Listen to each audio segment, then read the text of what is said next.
Somewhere in the sands of Turkmenistan, there is a city no one remembers.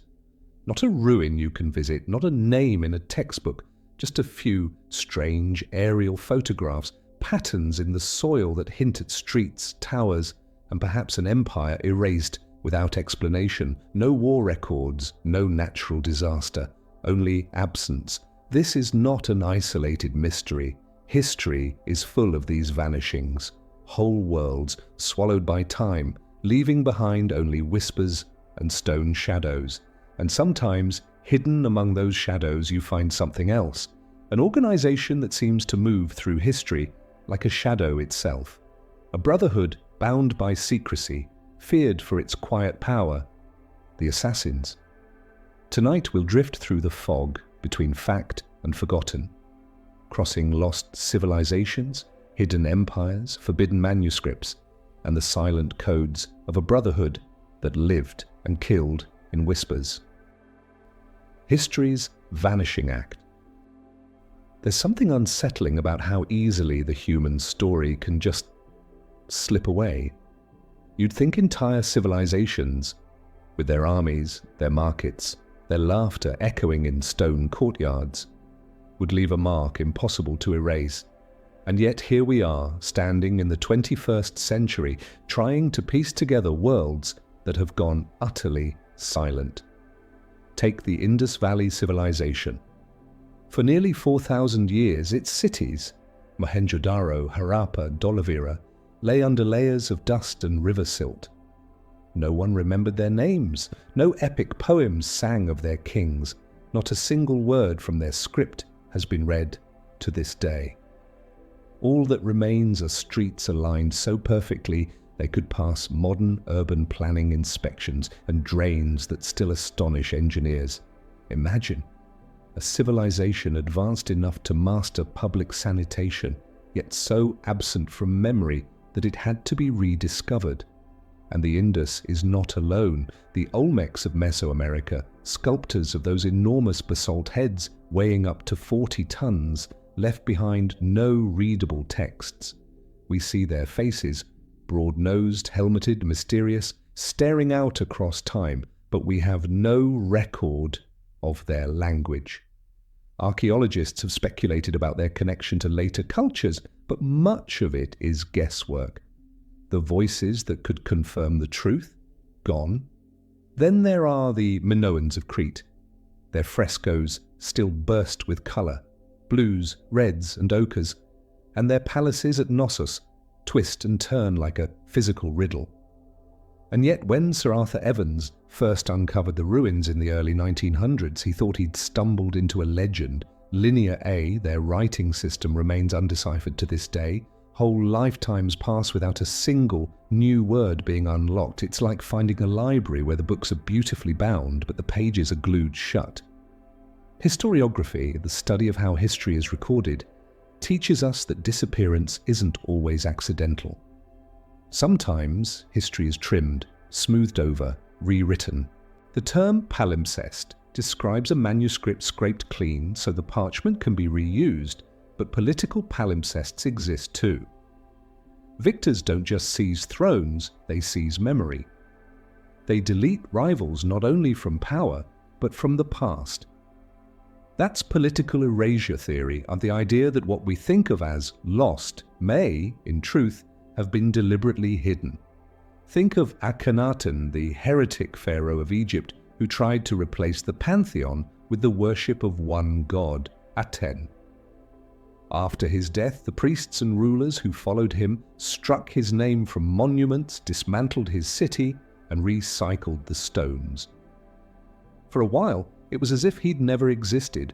We only know him now because fragments survived in places no one bothered to look.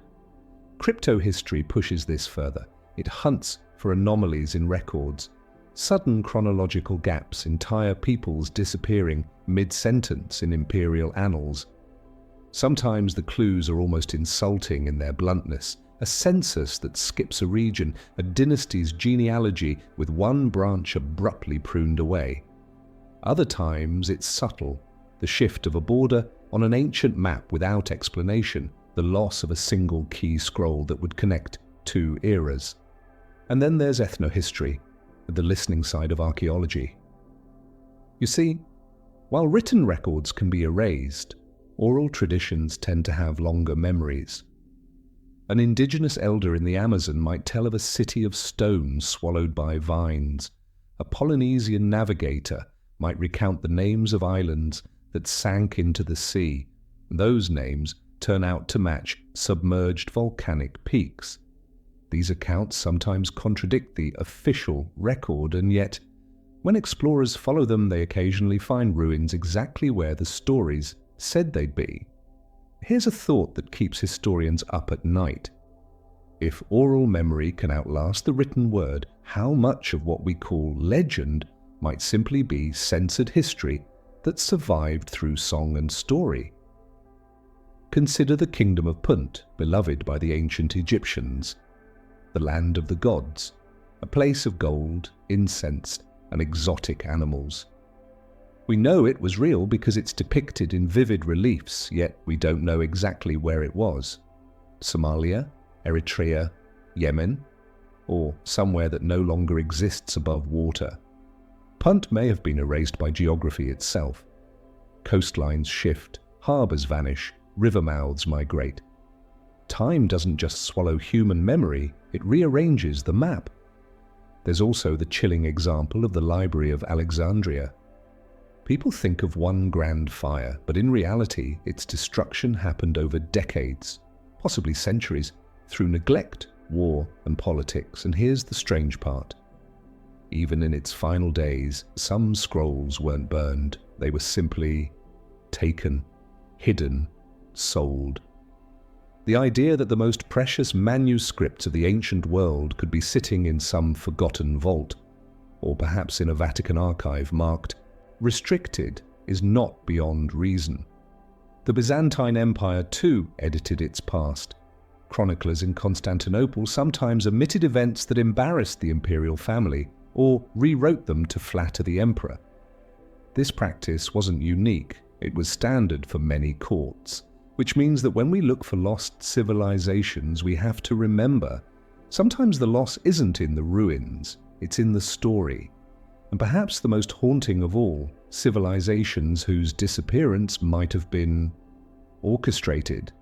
The Cahokia Mounds in Illinois were once the heart of a city bigger than London in 1250 CE. Tens of thousands lived there, then gone. The timing is suspiciously close to climate shifts and possible social upheaval, but the archaeological layers also hint at intentional abandonment, as if the people chose to vanish. Into where and why no one alive today can answer with certainty. So when we talk about history's vanishing act, it isn't just about earthquakes, floods, or decay. It's about the human hand, sometimes protecting, sometimes destroying, sometimes hiding knowledge because it was too dangerous, too inconvenient, or perhaps too sacred for common eyes. Maybe the real mystery isn't that civilizations disappear. Maybe the real mystery is how many of them we were never meant to find at all. Assassins of Alamut, the real brotherhood of shadow.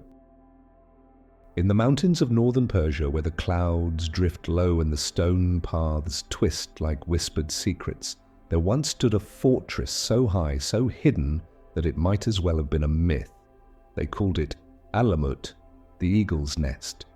And within its walls lived a brotherhood whose name would echo through centuries, not in praise, but in a shiver, the Assassins.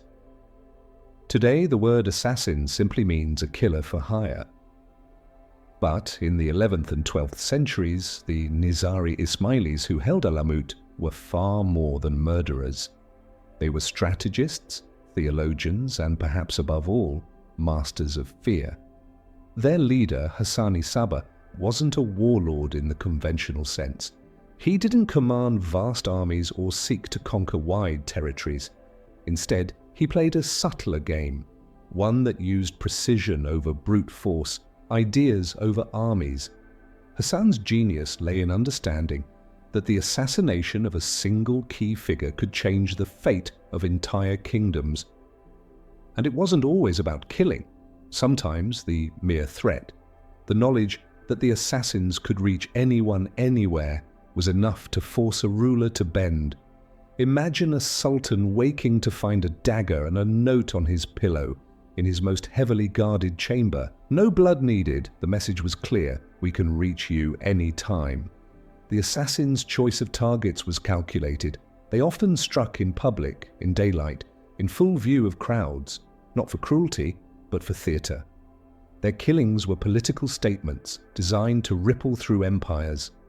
In a time when news travelled slowly, such acts travelled fast, carried by the mouths of merchants, travellers, and fearful messengers. Now here's something the history books rarely dwell on. Alamut was not just a nest of killers, it was also a centre of learning.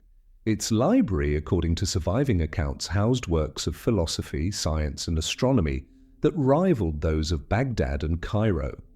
Some chroniclers claimed that rare Greek manuscripts, thought lost since antiquity, were preserved there.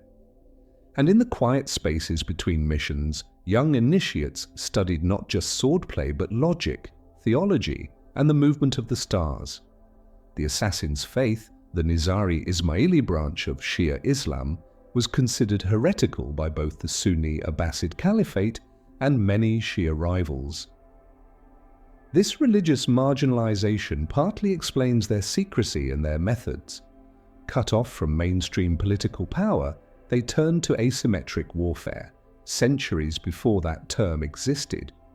And then there is the matter of their training. Western crusaders who faced them often returned home with wild stories that Hassan drugged his young followers with hashish and sent them into gardens of pleasure to convince them they'd glimpsed paradise, promising they'd return there if they died for him. This, in fact, is where the word assassin is said to derive, from hashashin. But modern historians and Ismaili scholars suggest this was more propaganda than fact, spread by enemies to depict them as fanatics. Still, the gardens themselves? Those might have been real. Marco Polo, passing through the region a century later, described a walled paradise with streams of wine and honey guarded by hidden gates where initiates were brought blindfolded. The intent perhaps wasn't intoxication, but immersion, a sensory vision of the rewards promised in Scripture. Their greatest adversaries were not the Crusaders, despite what romantic fiction might suggest, but the Seljuk Turks and later the Mongols. Against these forces, the assassins' direct military power was minimal, but their intelligence network was formidable. Merchants, scholars, even palace servants might secretly be agents, feeding Alamut information. One little-known episode speaks volumes about their reach. The time they nearly turned the Mongols aside, Ulagu Khan, grandson of Genghis, led his army toward their mountain strongholds. According to some chroniclers, the assassins attempted to sway his key commanders, not by killing them, but by infiltrating their camps and leaving signs of their presence. The Khan was impressed, but not enough to spare them. In 1256, after a long siege, Alamut fell. The Mongols destroyed much of its library, burning manuscripts that may have been unique in the world. Yet even then, the Brotherhood didn't die. It scattered and adapted. You see, the assassins were not bound to Alamut. It was a symbol, a center, but their true strength lay in their network. After the fall, they survived as cells in Syria, Persia, and beyond, melting into local communities, waiting, watching. Even centuries later, European travelers reported hearing whispers of the old man of the mountain, Hassani Saba's title, long after his bones had turned to dust. There's another twist, rarely mentioned in popular accounts. In certain moments, the assassins made alliances with the Crusaders, temporary truces, mutual protection pacts, even exchanges of gifts. Practicality sometimes trumped ideology. To the Crusaders, an alliance with the assassins meant protection from surprise attacks. To the assassins, it meant buying time against their more immediate enemies in the Islamic world, and their methods. Here's where the human part of the story emerges. Not every mission ended in blood. Sometimes persuasion worked better. A ruler might receive a letter, signed with the assassin emblem, warning of the fate that awaited him should he continue a certain policy. If he complied, the assassins considered the matter closed. If not, the next message might be delivered point first. It's tempting to see them as cold, faceless killers, but remember, within Alamut's walls lived families, scholars, poets. Some of the surviving Ismaili poetry from that era speaks not of war, but of light, wisdom, and the journey of the soul. The assassins, in their own eyes, were defenders of truth in a world that sought to crush them. And so the real Brotherhood of Shadow was not defined only by daggers, but by ideas. They fought a war of perception centuries before propaganda had a name.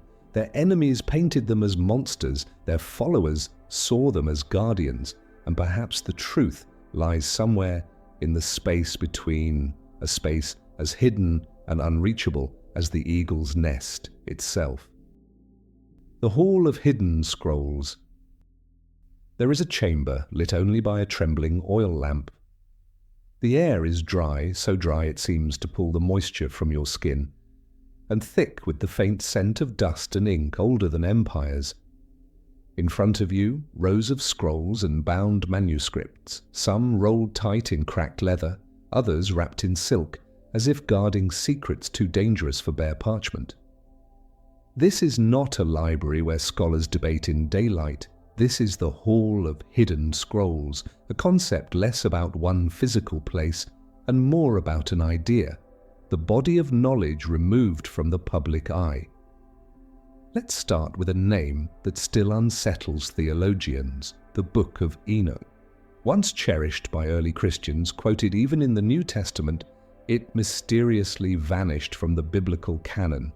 For centuries it was thought lost, until a copy surfaced in Ethiopia in the 18th century. What it contains is staggering.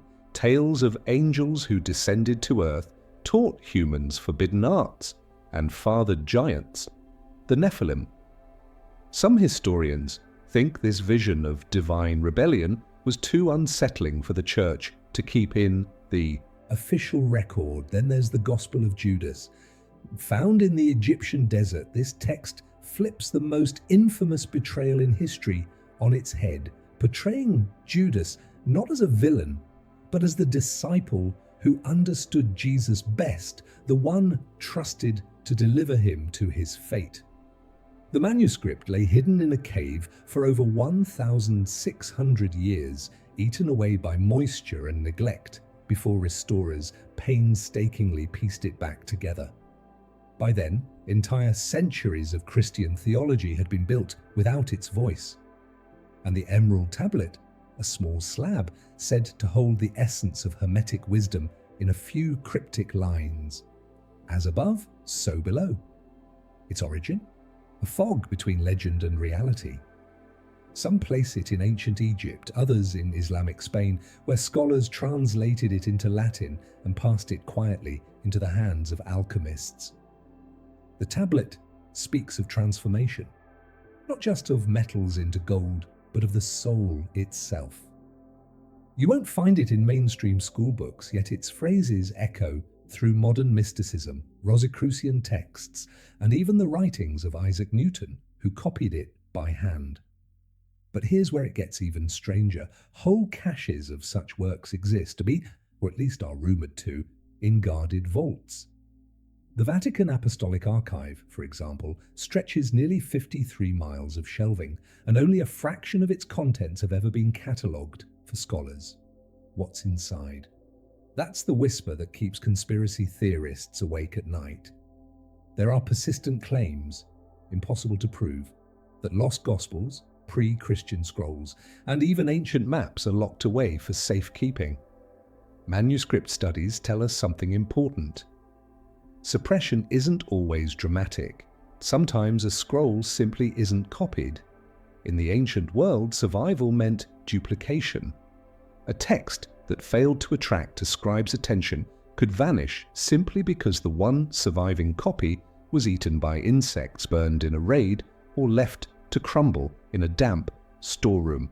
And yet, every so often, a fragment turns up in the most unexpected place, lining the cover of another book, hidden in the binding of an unrelated volume, or buried in the sands of Qumran like the Dead Sea Scrolls. The Dead Sea Scrolls themselves are a reminder of how much can remain hidden in plain sight. Discovered in the 1940s by a Bedouin shepherd, they contained not only early biblical texts, but writings from sects that the mainstream Jewish authorities of the time considered fringe. For decades after their discovery, access to certain scrolls was tightly controlled, fueling rumors of suppressed revelations. And here's a detail few mention. Many ancient libraries had restricted sections, works available only to the initiated. The Library of Alexandria before its destruction is said to have held not only public scrolls, but entire rooms dedicated to esoteric texts kept from the general population. The reasoning was often framed as protection, that certain knowledge could mislead or endanger those unprepared for it. This mindset crosses cultures. In India, certain Vedic texts were transmitted only orally, from teacher to student, never written down until much later, and even then, often in coded or symbolic language. In Mesoamerica, the codices of the Maya were largely destroyed by Spanish priests who deemed them dangerous paganism. Only 4 survive in recognized collections today. The rest? Ashes. But destruction is only part of the story. Some texts are hidden deliberately, with the hope of being found later. The Nag Hammadi Library, a trove of Gnostic Gospels, was buried in clay jars in the Egyptian desert around the 4th century. Why? Likely to save them from destruction during a purge of heretical works.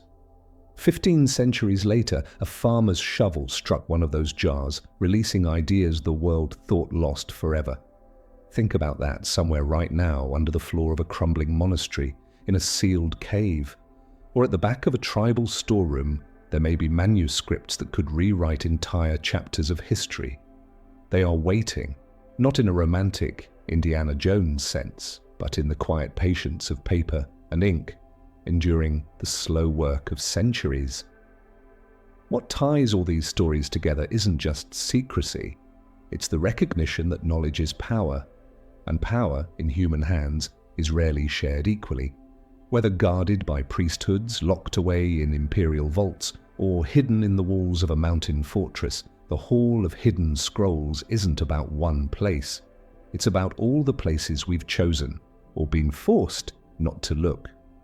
And maybe when we finally open those locked doors, the hardest part won't be reading what's inside, but accepting what it means for the stories we thought we knew. Harappa to Göbekli Tepe, rewriting civilization. There's a strange kind of arrogance in thinking we already know the order of human history. We arrange timelines like neat books on a shelf, labeling one Stone Age, another Bronze Age, and so on, as if the story always moved in a straight, upward line. But some sites refuse to stay in their assigned chapter, and they quietly ask us to rewrite the whole shelf. Take Harappa in present-day Pakistan. For nearly 4,000 years, the city lay hidden beneath layers of soil and silence. When archaeologists finally began to uncover it in the 1920s, they found a metropolis, wide streets laid out in perfect grids, advanced drainage systems, granaries large enough to feed thousands. And here's the part that still unsettles researchers. No palaces, no grand temples, no obvious seat of a king or priest. For a civilization this sophisticated, where was the monument to power? Was it an egalitarian society before its time? Or have we simply failed to recognize the markers of its rulers? The Indus script, small engravings on seals and pottery, remains undeciphered. Some experts suspect it's not a language at all but a proto-script, a system of symbols whose meaning might have been obvious to its users but lost to us forever. Others believe the key to unlocking it lies in private collections, where unstudied seals sit in drawers far from public archives. If that's true, entire volumes of human history might be gathering dust in someone's estate rather than a museum. And then there's Göbekli Tepe in southeastern Turkey, a sight so strange it shattered the old timeline for civilization. Massive stone pillars, some weighing up to 20 tons, arranged in circular enclosures and carved with images of animals and abstract symbols.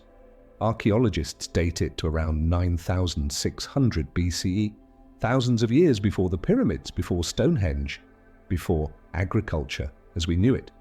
This means that organized religion, monumental architecture, and complex social structures may have existed long before we thought humans were capable of them. Here's something rarely discussed outside academic circles. Göbekli Tepe wasn't abandoned and forgotten. It was deliberately buried under tons of earth. Who hides a temple they've spent centuries building? Was it protection from invaders or something more mysterious, like sealing away sacred knowledge not meant for future eyes?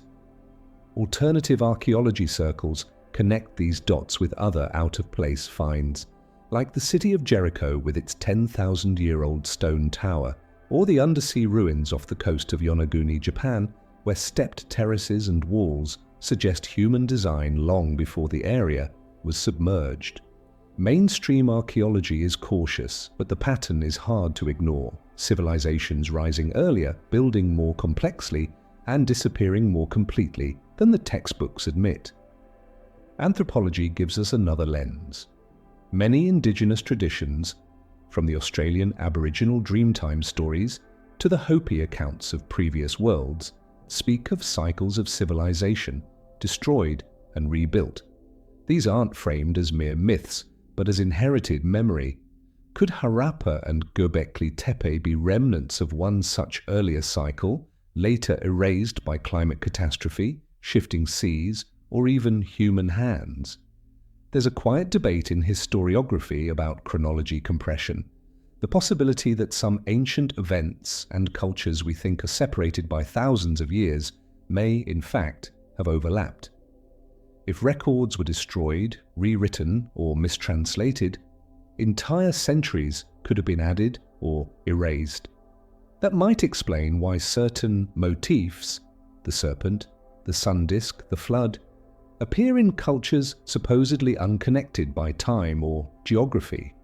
And here's the unsettling thought. What if some of these sites were never truly lost? What if they were known all along, to select groups, to secret orders, to guardians whose task was to keep the knowledge locked away until humanity was ready? This isn't as far-fetched as it sounds. In us, multiple traditions, sacred sites are concealed, marked only by coded symbols or astronomical alignments. You might walk over such a place 100 times without knowing the stones under your feet are older than recorded history. In Harappa, fragments of jewelry, small figurines, and intricate weights suggest an extensive trade network, one that connected regions hundreds of miles apart. That network vanishes in the historical record almost overnight, possibly due to a combination of river shifts, drought, and political collapse. But there's also the possibility of intentional disruption, that someone or some group ensured the civilization's infrastructure couldn't be revived. At Göbekli Tepe, excavations have only touched a small percentage of the site. Ground-penetrating radar suggests dozens more stone enclosures still buried. The decision not to excavate them all at once isn't just about preserving the site. It's about controlling the pace of revelation. What if the next enclosure we open rewrites history so profoundly that the academic and political world isn't prepared to handle it? These sites are more than ruins. They're interruptions in the story we've been told. Quiet footnotes that suggest the book of human history is missing entire chapters. And maybe, just maybe, someone long ago decided those chapters should stay missing. Encoded civilizations, Lemuria, Atlantis, and the Earth Grid. Some places don't just disappear, they dissolve into memory, legend, and symbol. You hear their names whispered in stories, Lemuria, Atlantis. To most historians, these are myths, cautionary tales dressed in poetry. But sometimes the myths hold stubborn details so precise you wonder if they were once maps. Atlantis, of course, comes from Plato as a place of concentric rings, shining temples, and sudden destruction. But here's what's less often told. In his account, Plato wasn't speaking from imagination. He claimed the story came from Egyptian priests relayed to the Athenian lawgiver Solon centuries earlier. Those priests said Atlantis fell 9,000 years before Solon's time, which places its destruction around 11,600 years ago. Eerily close to the end of the Younger Dryas, a sudden global climate shift that saw sea levels rise by over 100 meters in some regions. Then there's Lemuria, a lost continent many believe once stretched across the Indian and Pacific Oceans. The name itself comes not from ancient legend, but from 19th century zoologists trying to explain the distribution of lemur fossils across Madagascar and India. Later, mystics like Helena Blavatsky expanded the idea, describing an advanced spiritual race wiped out by cataclysm. What's intriguing is that certain Tamil traditions and Indonesian myths speak of a vast, drowned land called Kumari Kandam, said to have been home to flourishing kingdoms before the seas swallowed it. Now this is where it gets stranger. Across the world, sacred sites, pyramids, temples, stone circles seem to sit on invisible lines, as if aligned to some forgotten blueprint. Researchers call this the Earth Grid, a network of ley lines, geodesic points, and geometric patterns that connect distant monuments. The Giza pyramids, Easter Island statues, Stonehenge, the Nazca lines, many lie on or near these theoretical lines. Mainstream science dismisses it as coincidence, but the precision of some alignments is difficult to ignore. Some geophysicists have quietly admitted that Earth's magnetic anomalies often correspond to these sites. Could ancient builders have known about the planet's energy lines and placed monuments not randomly but in a way that harnessed or marked them? If so, the idea of Lemuria or Atlantis might not just be about continents, it might be about networks. Civilizations connected not just by trade, but by a shared understanding of the Earth itself. There are accounts, buried in the less publicized works of early explorers, of submerged stone formations off the coasts of India, Japan, and the Bahamas. In 2001, sonar scans revealed an underwater city near Dwarka, India, with streets and walls dated by some archaeologists to 9,000 years ago. Off Yonaguni in Japan, massive stone terraces lie beneath the waves. The official debate rages: natural formations or human-built? But when you see them, it's hard to believe the symmetry is accidental. In some esoteric traditions, Atlantis and Lemuria weren't rivals but complements, twin civilizations, one technological, one spiritual, whose fall marked the end of a golden age. The destruction wasn't just geological, it was moral. Too much knowledge misused, too much pride untempered. Whether or not you believe that, there's a pattern in the myths. An advanced society falls, its survivors scatter, and they seed fragments of their knowledge into the cultures that follow. Could this explain why so many unrelated civilizations suddenly jump-started into advanced architecture and astronomy? Why the Olmecs in Mesoamerica, the builders of Göbekli Tepe in Turkey, and the ancient Egyptians all seem to have mastered stonework, city planning, and sky mapping with no obvious learning curve? Some geomancers and sacred geometry scholars argue that the locations of these sites are part of a planetary mandala, a precise mathematical design overlaid on the globe. They point out that if you map the Great Pyramid at Giza, Machu Picchu, the Nazca Plateau, and Angkor Wat, the distances between them form exact geometric ratios found in ancient temples. To them, this is no accident, it's a fingerprint of a forgotten world order. There's a story from the Marshall Islands of a master navigator who could travel between islands without sight of land, feeling the subtle shift of swells in the water. He said he learned it from his grandfather, who learned it from his, all the way back, to the people before the flood. That phrase comes up in so many places, from Mesopotamian clay tablets to Andean myth, that it begins to sound less like a metaphor and more like a shared memory.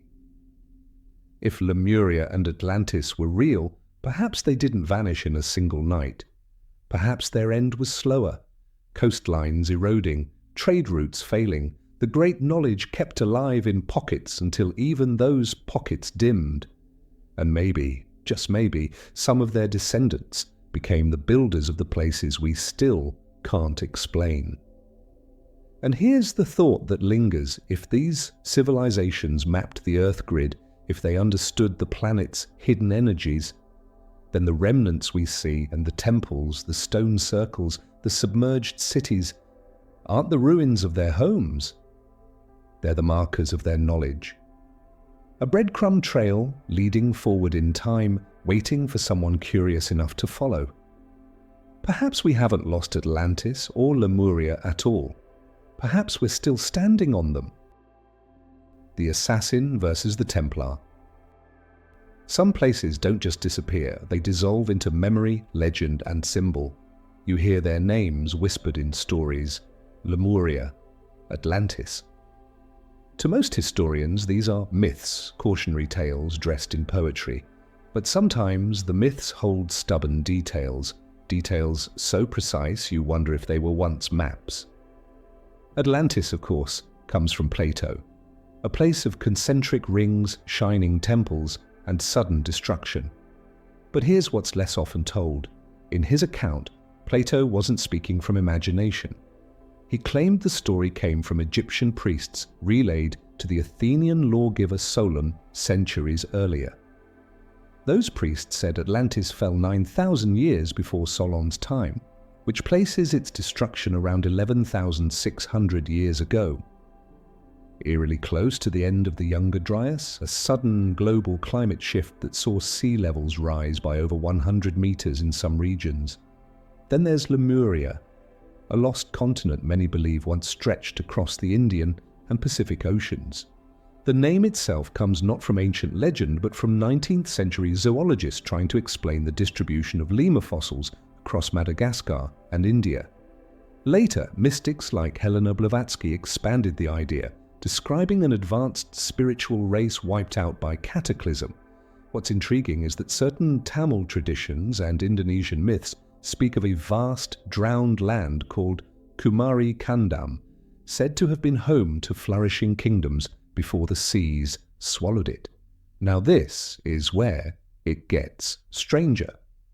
Across the world, sacred sites, pyramids, temples, stone circles, seem to sit on invisible lines as if aligned to some forgotten blueprint. Researchers call this the Earth grid, a network of ley lines, geodesic points, and geometric patterns that connect distant monuments. The Giza pyramids, Easter Islands, statues, Stonehenge, the Nazca lines. Many lie on or near these theoretical lines. Mainstream science dismisses it as coincidence, but the precision of some alignments is difficult to ignore. Some geophysicists have quietly admitted that Earth's magnetic anomalies often correspond to these sites. Could ancient builders have known about the planet's energy lines and placed monuments not randomly but in a way that harnessed or marked them? If so, the idea of Lemuria or Atlantis might not just be about continents. It might be about networks, civilizations connected not just by trade, but by a shared understanding of the Earth itself. There are accounts buried in the less publicized works of early explorers of submerged stone formations off the coasts of India, Japan, and the Bahamas. In 2001, sonar scans revealed an underwater city near Dwarka, India, with streets and walls dated by some archaeologists to 9,000 years ago. Off Yonaguni in Japan, massive stone terraces lie beneath the waves. The official debate rages, natural formations or human-built. But when you see them, it's hard to believe the symmetry is accidental.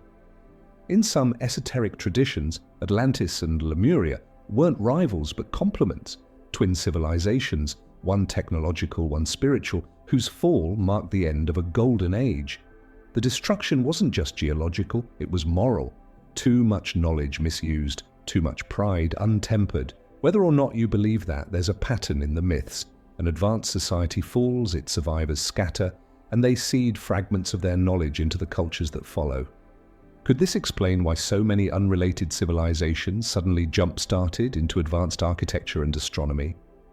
Why the Olmecs in Mesoamerica, the builders of Göbekli Tepe in Turkey, and the ancient Egyptians all seem to have mastered stonework, city planning, and sky mapping with no obvious learning curve?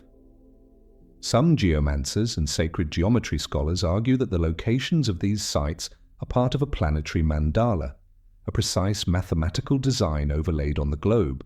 They point out that if you map the Great Pyramid at Giza, Machu Picchu, the Nazca Plateau and Angkor Wat, the distances between them form exact geometric ratios found in ancient temples. To them, this is no accident. It's a fingerprint of a forgotten world order. There's a story from the Marshall Islands of a master navigator who could travel between islands without sight of land, feeling the subtle shift of swells in the water. He said he learned it from his grandfather, who learned it from his... all the way back to the people before the flood. That phrase comes up in so many places, from Mesopotamian clay tablets to Andean myth, that it begins to sound less like a metaphor and more like a shared memory. If Lemuria and Atlantis were real, perhaps they didn't vanish in a single night.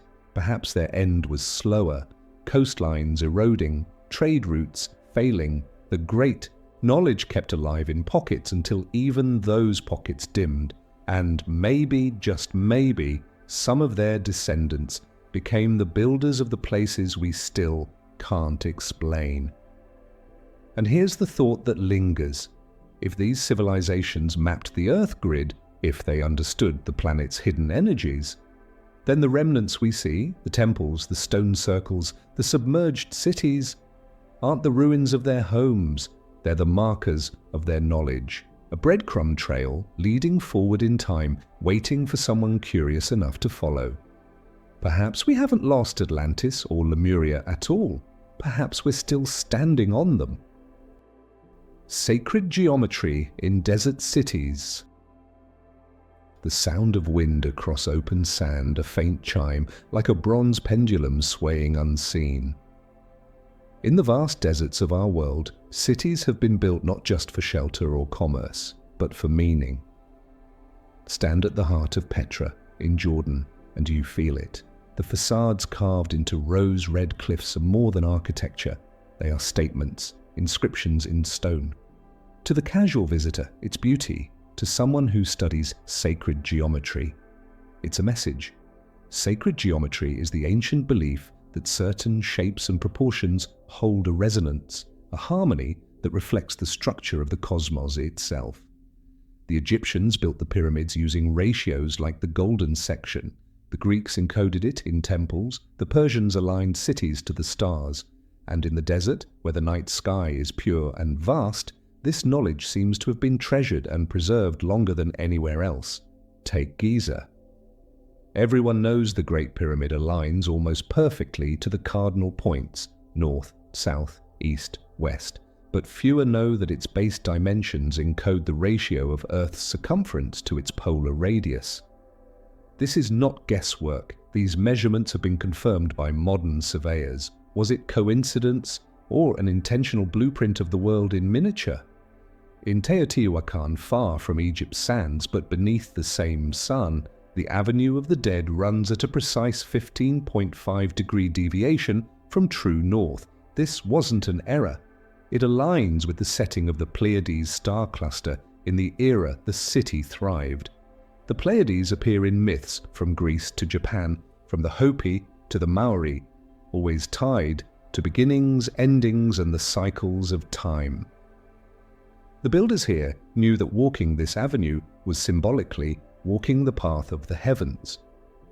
And then there is Petra.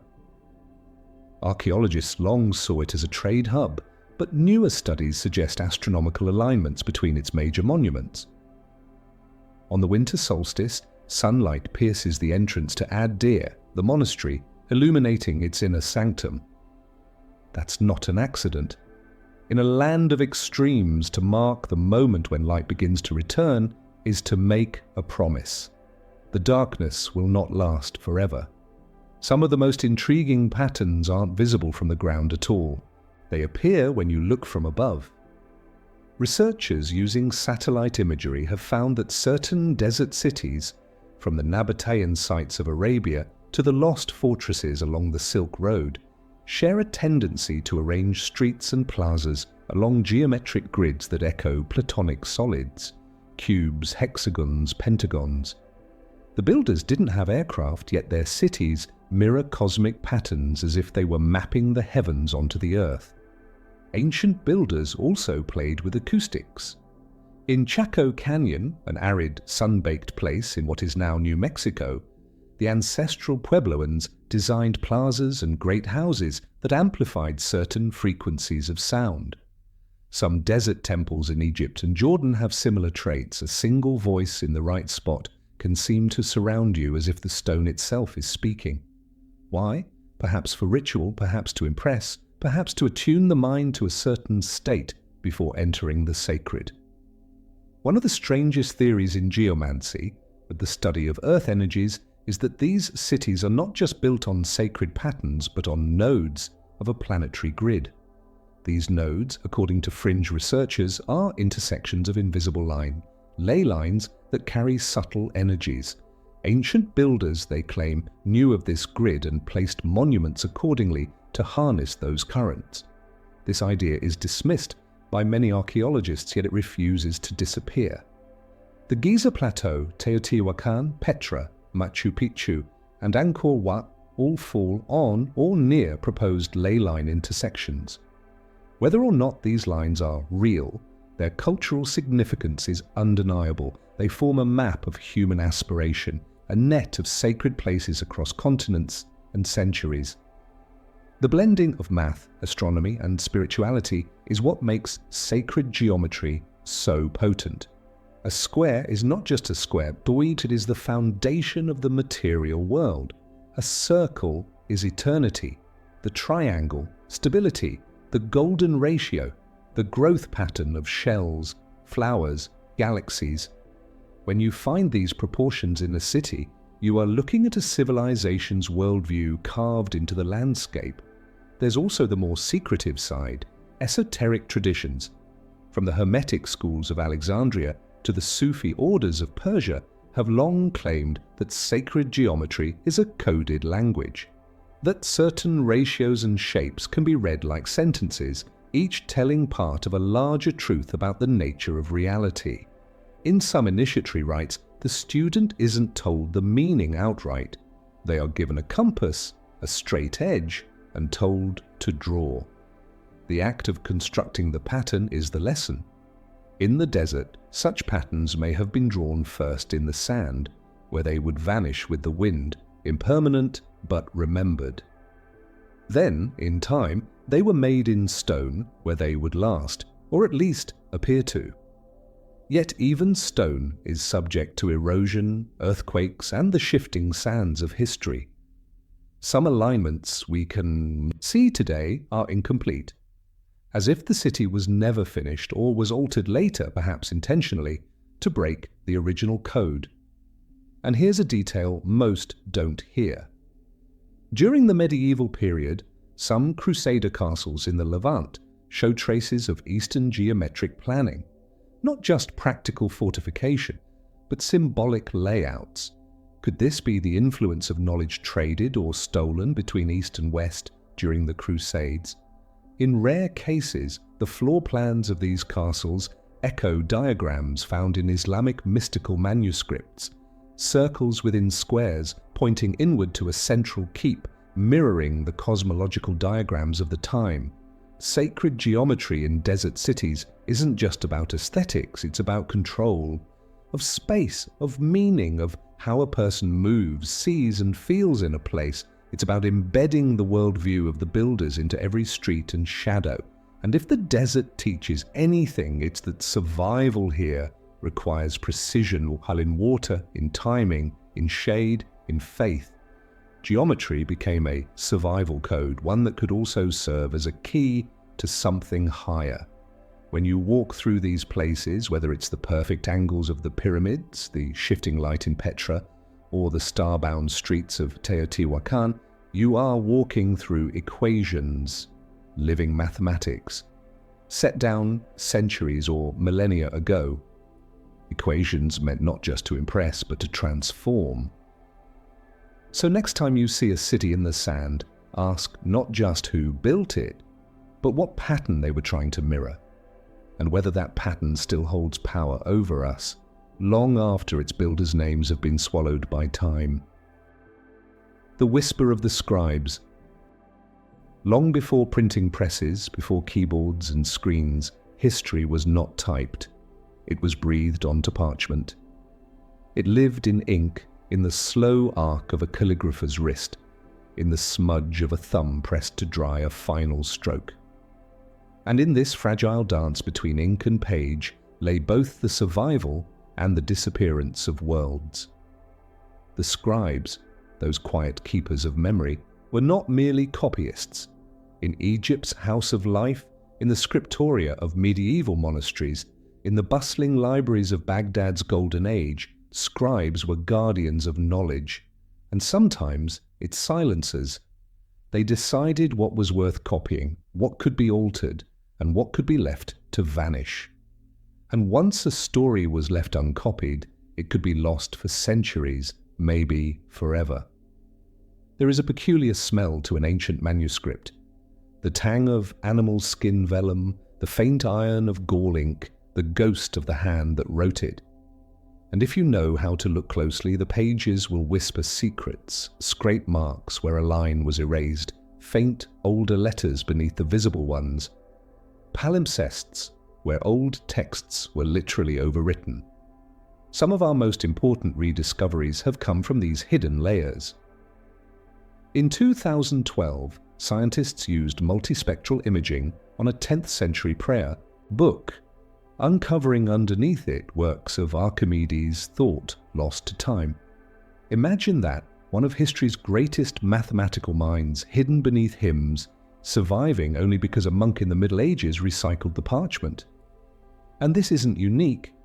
In the Cairo Janitza, the storeroom where Jewish law required old religious texts to be stored rather than destroyed, over 300,000 fragments were found, many containing details of everyday medieval life, recipes, business contracts, love letters. The scribes who wrote them never imagined they'd be read 1,000 years later. Yet they speak across the centuries in voices so alive you can almost hear the breath behind them. But scribes were not always neutral witnesses. Some altered text deliberately, changing dates, inserting or removing names, softening politically dangerous phrases. In imperial China, official court scribes kept two sets of histories, one for the emperor's eyes and one for the archives. The public version could be edited for loyalty, the private one was locked away. Many suspect that similar dual records existed in the Vatican scriptoria, where official chronicles were polished to align with doctrine, while unorthodox versions quietly disappeared into the sealed archives. In Mesoamerica, after the Spanish conquest, Nahua scribes began writing codices using Latin script instead of glyphs. Some adapted their work to Christian themes for survival, yet between the lines they hid older cosmologies. A sun god disguised as a saint, a sacred calendar masked as agricultural advice. This was resistance by ink, rebellion in plain sight. Then there are the cases where scribes seem to be sending coded messages to the future. The Voynich manuscript, still undeciphered, may be one such example. Its unknown language and botanical illustrations remain a puzzle. Was it a hoax, an esoteric treatise, or the work of a scribe encoding knowledge for those with the key? Even the materials themselves carried messages. Medieval scribes sometimes ground lapis lazuli into their ink, the same ultramarine blue used for the robes of the Virgin Mary in religious art. This wasn't just for beauty. Lapis came from distant Afghanistan, and using it in a manuscript silently announced that the patron was wealthy, powerful, and connected to faraway trade routes. The color was a status symbol in pigment form. Paleography, the study of ancient handwriting, tells us that script styles could reveal not just when and where a document was written, but the personality of the scribe. A rushed hand might indicate a copy done in hiding under duress. Lavish flourishes in the margins might suggest a period of peace or a writer proud of their craft. Sometimes the margins are the most human part of the page, with doodles, prayers, even jokes. A 15th century scribe in England once wrote, "I am very cold." Another complained of poor wine. These were people, not machines, and their small asides are windows into their lives. But the whisper of the scribes is not always friendly. There are gaps, whole centuries of missing records, where it seems as though the pen was forcibly stilled. Political purges often began with burning archives. Qin Shi Huang, China's first emperor, famously ordered the destruction of books and burial of scholars to consolidate his control. In the Maya world, Spanish friars burned countless codices in the 16th century, calling them works of the devil. Only 4 are known to have survived. 4 out of perhaps thousands. Even so, stories have ways of slipping through the cracks. In the deserts of Mali, families in Timbuktu hid manuscripts for generations, smuggling them out in grain sacks when war or extremism threatened them. These texts include astronomy, medicine, poetry, proof that a city in the Sahara was once a hub of learning as vibrant as Florence or Baghdad. And so, when we speak of the whisper of the scribes, we're really speaking of 2 voices. One is the deliberate voice, the record that was meant to survive, polished and presented. The other is the accidental voice, the ghost lines, the marginalia, the hidden palimpsests that survive despite every effort to silence them. Together they tell a more complex story than any single official history. Perhaps that's the lesson, that history is not simply preserved, it is curated. The scribes of the past were the curators of their present. They shaped what we would know, and just as importantly, what we would never know, which means that every ancient manuscript is not just a window into another time. It's also a mirror reflecting the hand that chose what to write and what to leave out, and somewhere, perhaps in a monastery vault or a desert cave, there is still a scroll waiting. Not a famous one, not gilded or illuminated, but one written by a scribe whose choices will change the way we see the past. If only we can find it. Myths that mirror truth.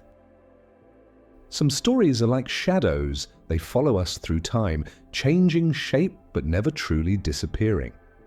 Flood myths, for example, appear in cultures that never had contact.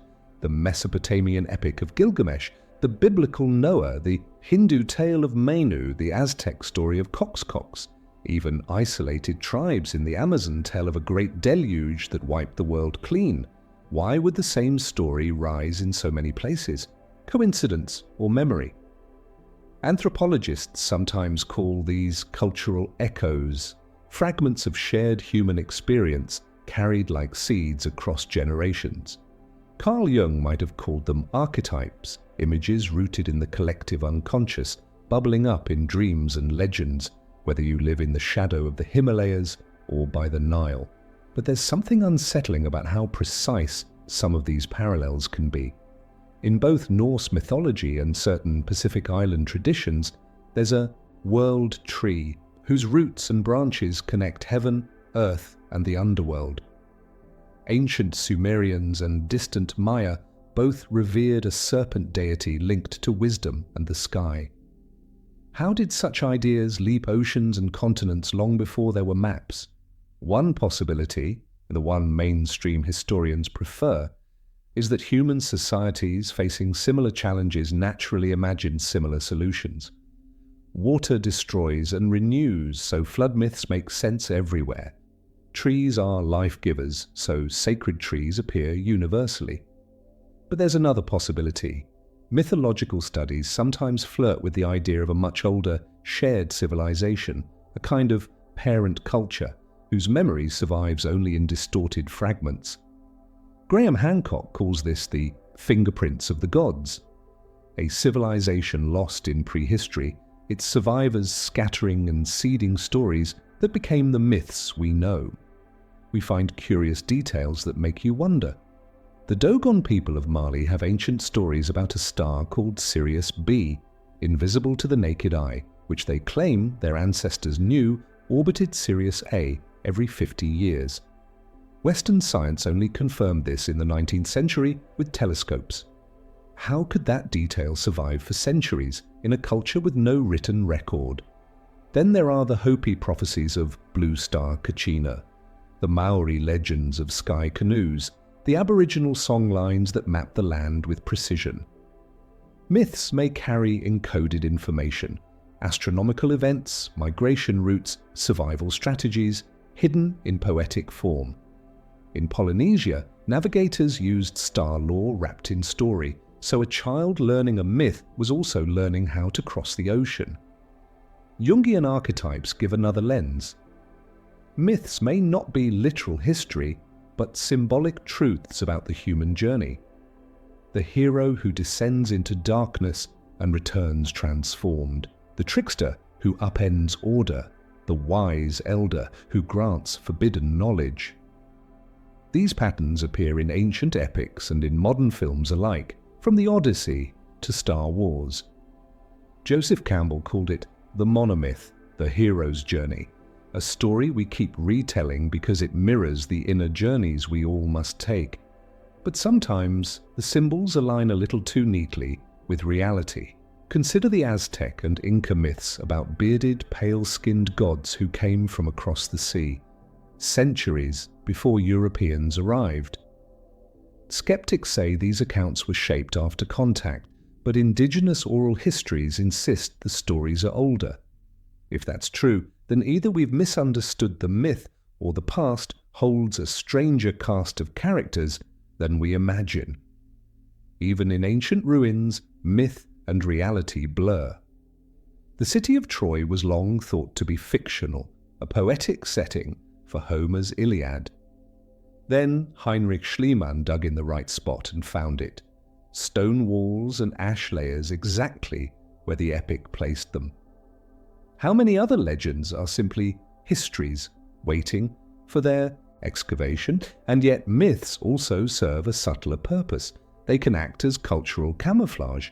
In societies where certain truths are dangerous about origins, gods, or rulers, wrapping them in myth keeps them alive without inviting direct punishment. A myth can carry forbidden history across centuries, disguised as entertainment or moral lesson.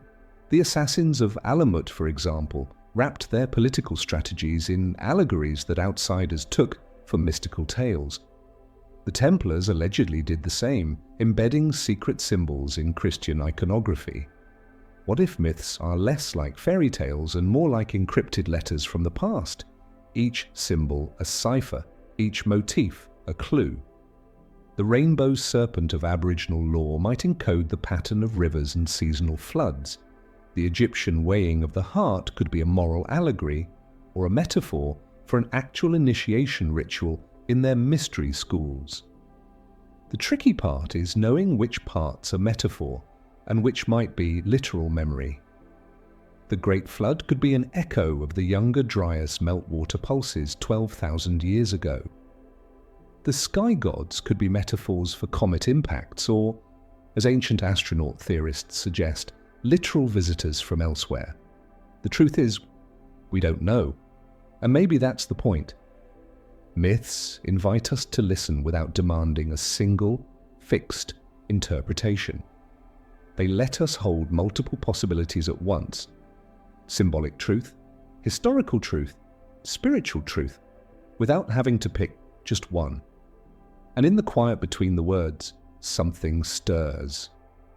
Perhaps it's the memory of a time before writing, when stories were carried by firelight and breath across nights so dark you could see the Milky Way from horizon to horizon.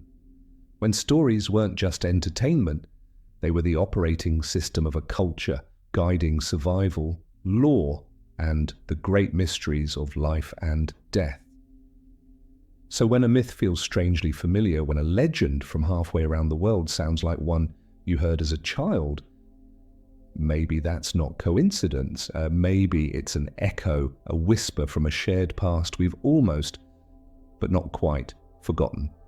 And maybe, just maybe, it's telling us that history's missing pages aren't entirely gone. They're hiding in plain sight, disguised as bedtime stories.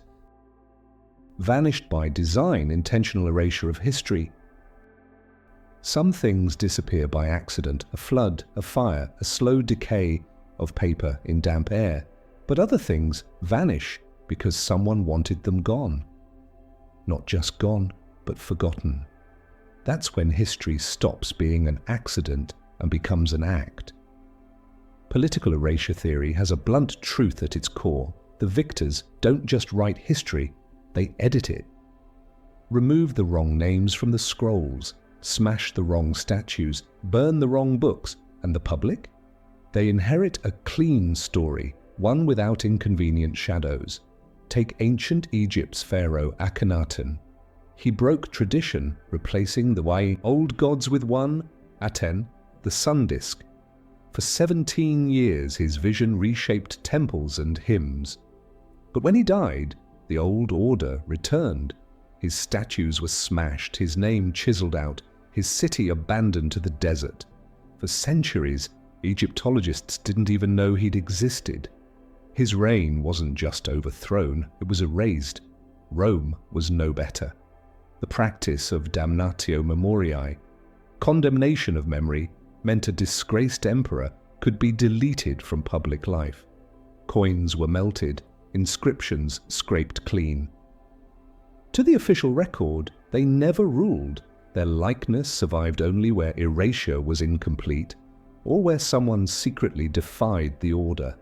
And then there's the Vatican archives, 53 miles of shelves, containing documents so sensitive that some have been unseen for centuries.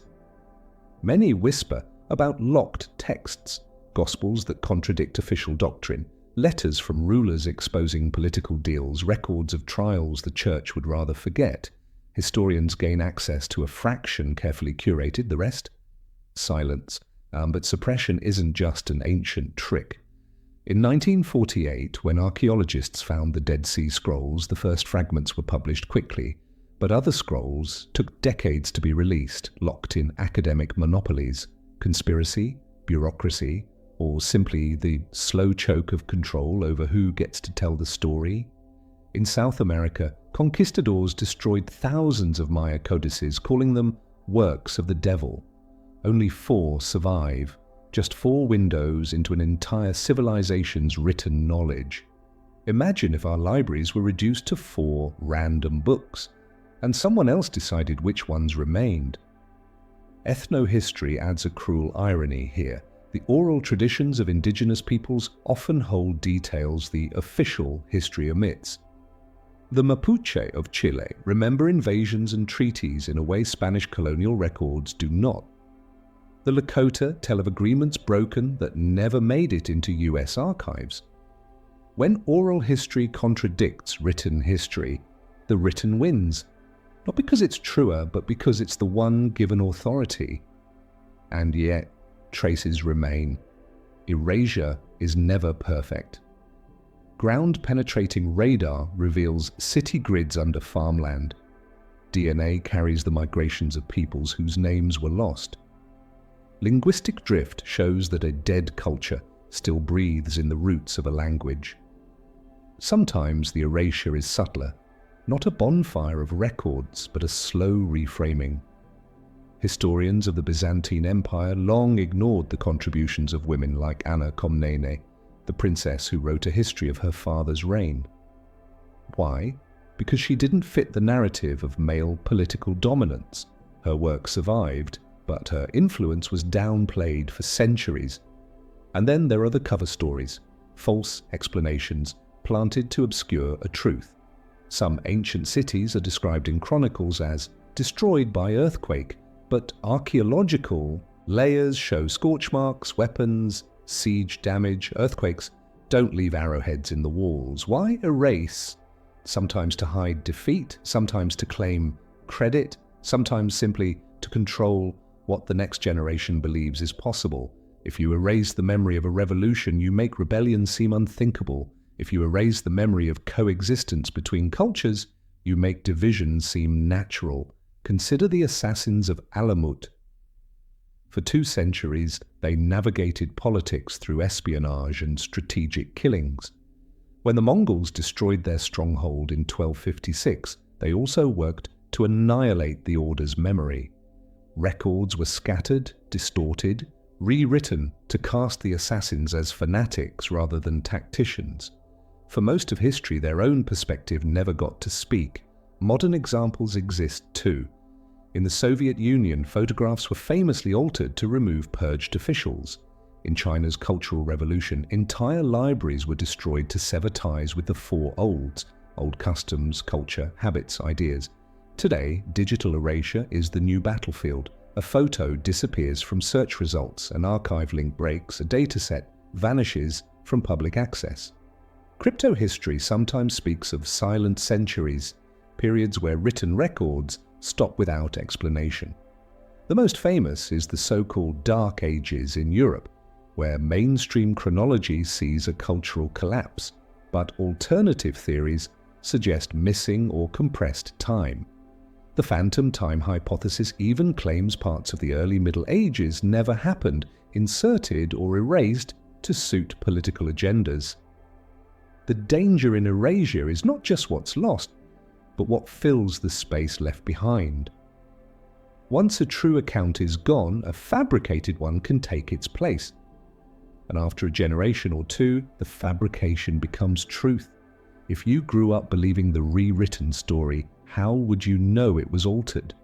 That's why remnants matter: a stray inscription, a half-burned scroll, a folk song that remembers an event official records deny.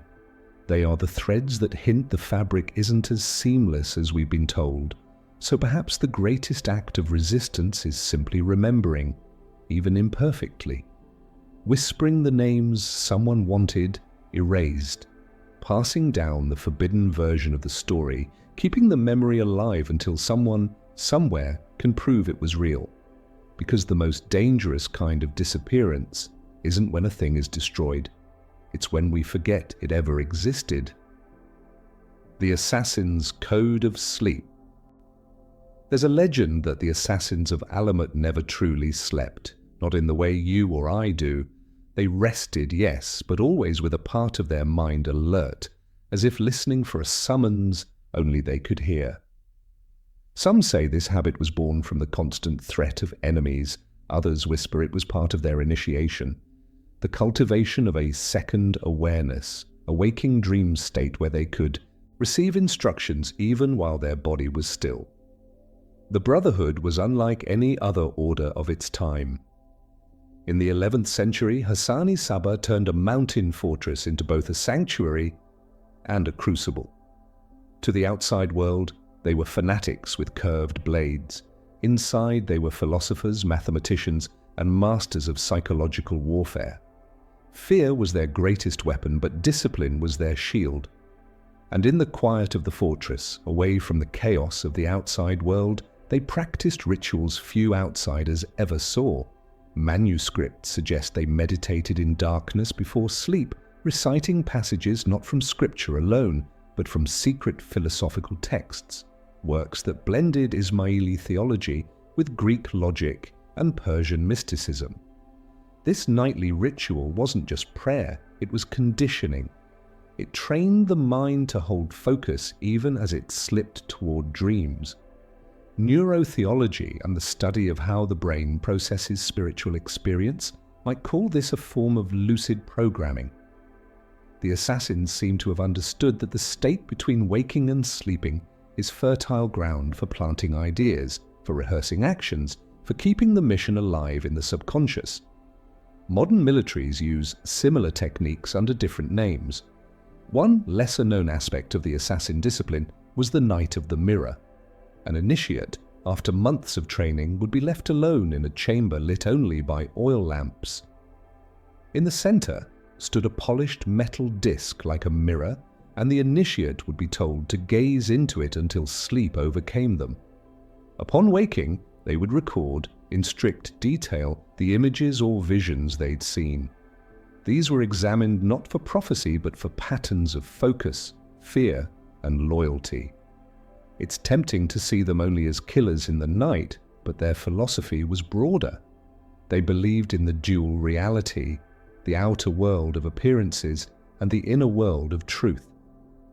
Sleep was not an escape from duty, it was an extension of it. Dreams could be training grounds, messages, warnings. Their code, which we know only in fragments, spoke often of the long night and the waking dawn. The long night was life itself, full of shadows and uncertainty.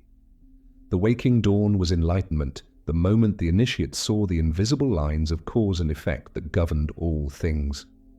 That's why missions were sometimes delayed for weeks, even months, not because the target was unavailable, but because the operative's inner state was not yet aligned. The modern mind might call this superstition, but think of it, an organization where patience outranked impulse, where the mind was sharpened as much as the blade. The assassins understood something that still unnerves strategists today. A single, patient individual can alter the course of empires more effectively than an army. There's also the matter of their sleeping messages. Certain operatives carried coded instructions they themselves could not read, hidden in poetry, in geometric designs, in phrases from old Persian epics. Some scholars believe these were mnemonics designed to trigger action when paired with a specific verbal cue, like unlocking a door in the mind. Whether myth or truth, the idea of a man carrying an invisible mission inside his memory is unsettling. The Mongols feared them not just for their precision strikes, but for their ability to disappear, not merely into mountains, but into anonymity. After a mission, an assassin might live quietly for years, a merchant, a teacher, even a servant, until the next message came. This made them less a standing army and more a living archive of potential action hidden in plain sight. Even after the fortress of Alamut fell in 1256, whispers of the code persisted. Marco Polo claimed to have heard stories of the assassins' paradise gardens, where initiates were given a taste of bliss before being sent on missions. Historians argue whether these gardens were real or allegorical, but the metaphor fits their philosophy. Awaken the desire for something greater, and a man will cross any distance to reach it again. In Sufi poetry, which shares roots with assassin thought, there's a line, "When the sleeper awakens, the world will be remade." For the assassins, awakening wasn't just about personal enlightenment, it was about timing, knowing when to act so that one motion, one strike, could send ripples through the political world. That's why they could wait in silence for years, and then move in a single night. Today, historians try to strip away the legend to separate fact from embellishment, but sometimes the legend is where the truth hides. The assassins may not have been sorcerers of the mind, but they understood human psychology well enough to seem like it. They knew fear worked better than open war. They knew patience could be sharper than steel. And they knew that a mind trained in waking dreams could endure the long night without losing its purpose. So perhaps the real code of sleep wasn't about rest at all. It was about never letting the mind rest entirely, about carrying the mission in silence, through the dreams, through the years, until the right dawn came.